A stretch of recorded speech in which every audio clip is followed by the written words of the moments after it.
like everything evolves as you're dropping into a wave. You're reading the water coming up the face and how it's changing, you know, if there's a section that's going to break down the line, it all is just spur of the moment.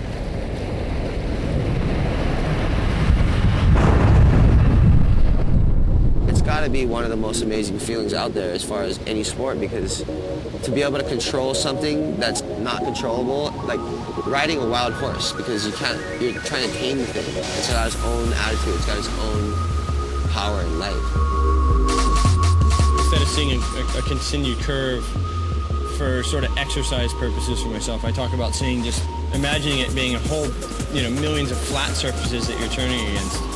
You know, that's just more of a feeling than actuality. What I'm seeing is I'm not seeing some like digital thing, you know. I'm imagining that wherever I'm turning, at any point that I'm pushing off of is a flat surface.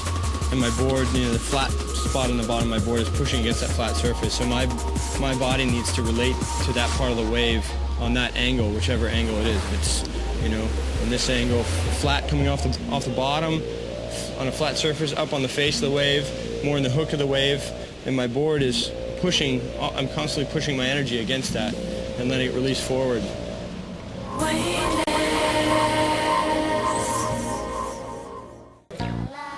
When I was a kid, I thought, oh no, you know, good surfers come from Australia and places like that. All the world champions and top guys in the world from like California, Hawaii. I think Florida is a great place to learn how to surf.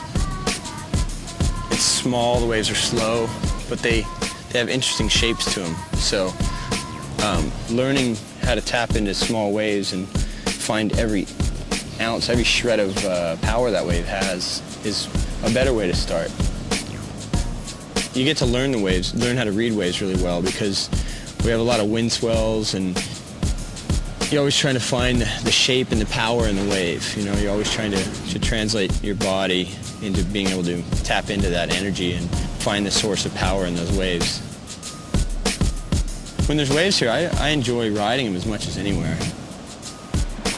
I feel like when I come back here and I surf, it helps build my base, you know, my foundation for my surfing in some way. And I think it was easy to translate the maneuvers from slow to fast, as opposed to, you know, someplace like Hawaii where predominantly you're surfing good, strong, big waves, and you have to try to go surf a beach break in Brazil and surf a contest, and, you know, it's not very exciting. And so there was always stuff on the upper end for me.